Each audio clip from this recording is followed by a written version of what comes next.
I think what I'm going to talk about can apply to a lot of different musicians.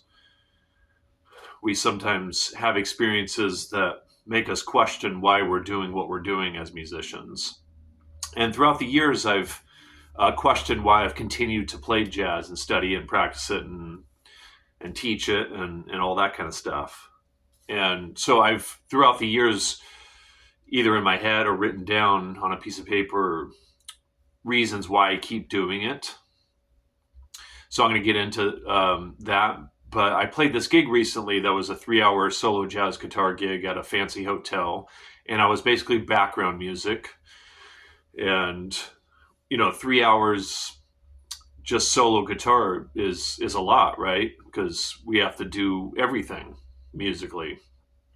And, there was like two 15-minute breaks in between sets. And really, there was only one person that was paying attention that I could tell, anyways. And we were talking in between the sets, and he tipped me a little bit. But, most of the people were just socializing and drinking and that sort of thing. And, I'm in my kind of musical world playing all this musical detail and stuff that I've developed for years and years. And to kind of, after I play a tune and kind of look up and see what's kind of going on, no one's applauding. No one's looking over in my direction. There was just no sign that people even cared I was there playing music, except for this one guy that appeared kind of halfway through the gig. So it just, sometimes makes you wonder, why am I doing this? If no one cares or barely anybody cares, what's the point of all this, right?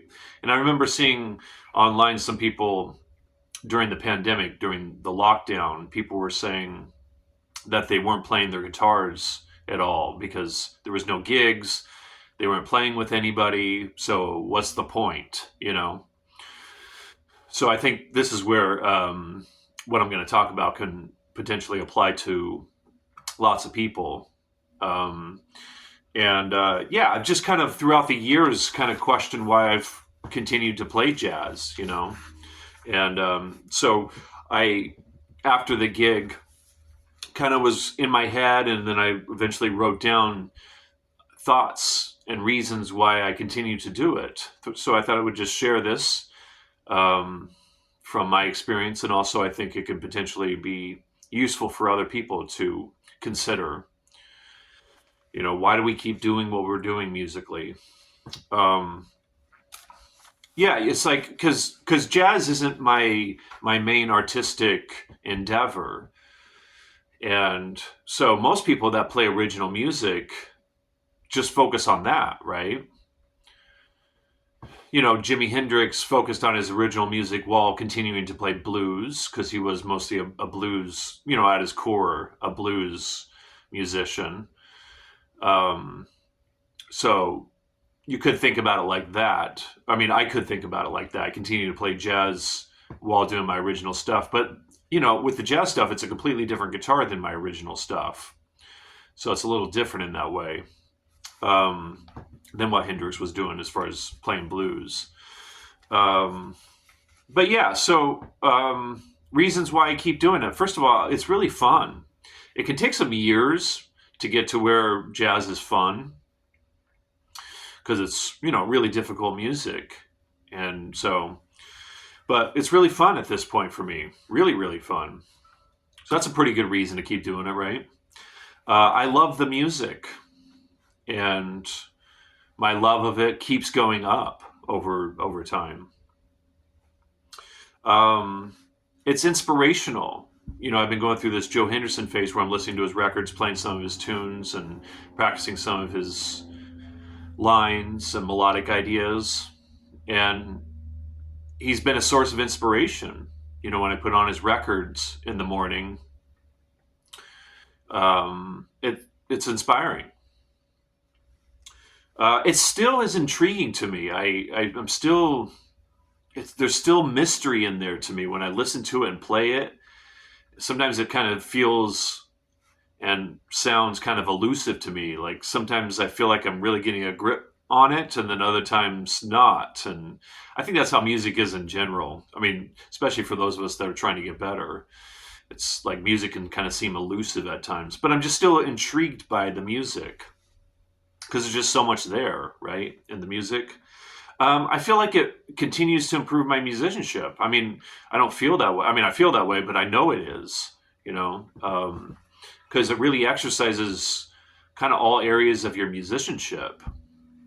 And I kind of think of it in terms of relating to my original music. I kind of feel like it's kind of this undercurrent of my musicianship.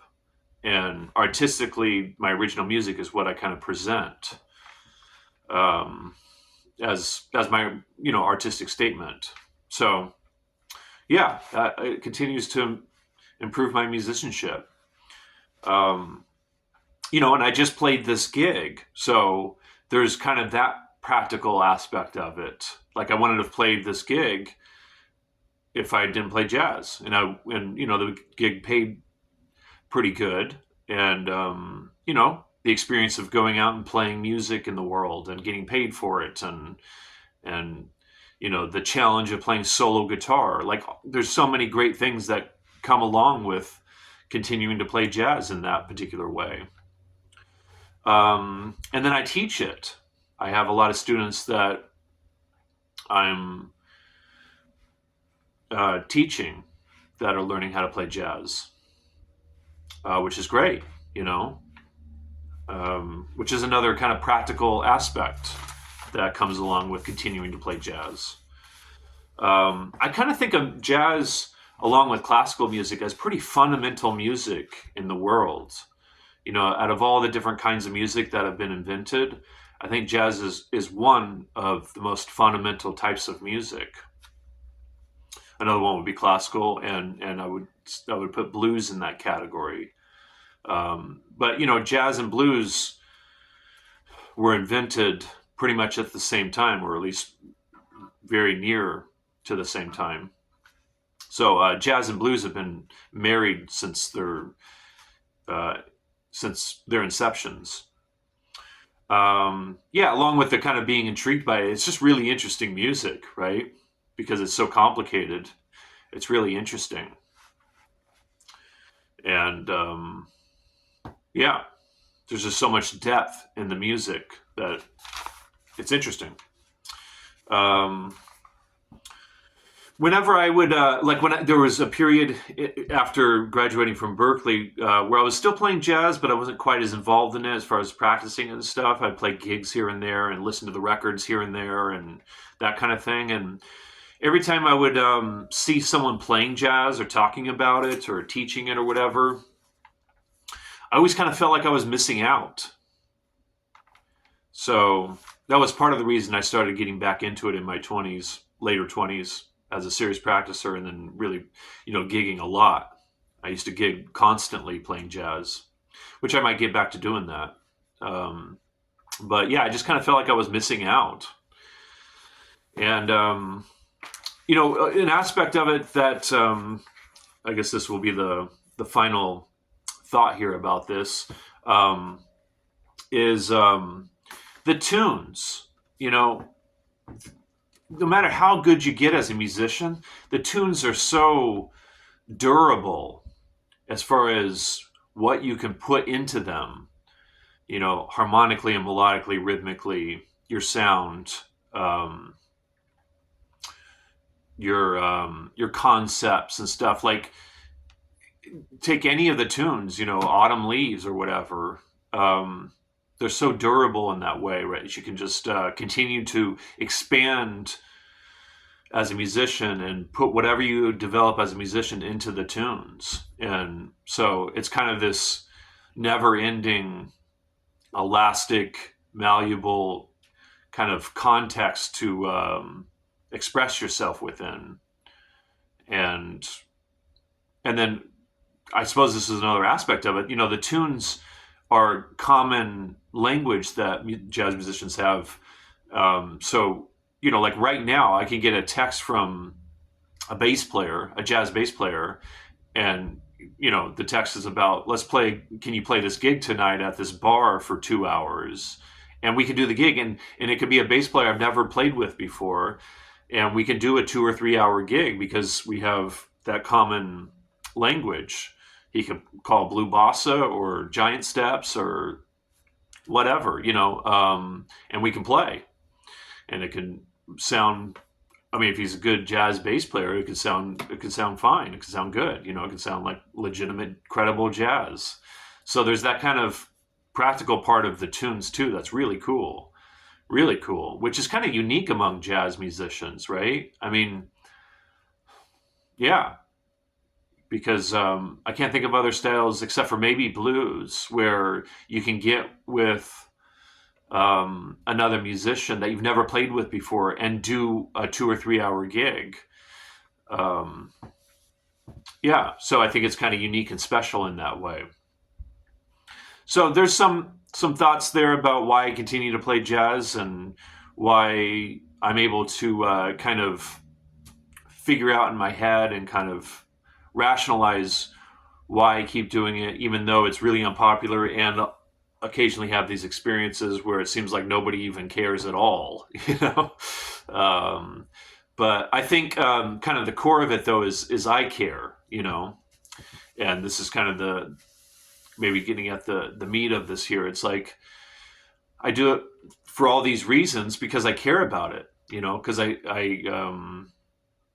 do it for the music, and I do it because I love to do it.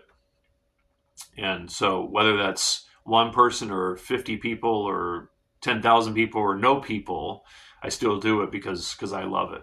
So let me know your thoughts if you have some of these same thoughts for yourself, or have had some similar experiences, or just gigging experiences in general that are kind of similar to this. Let me know.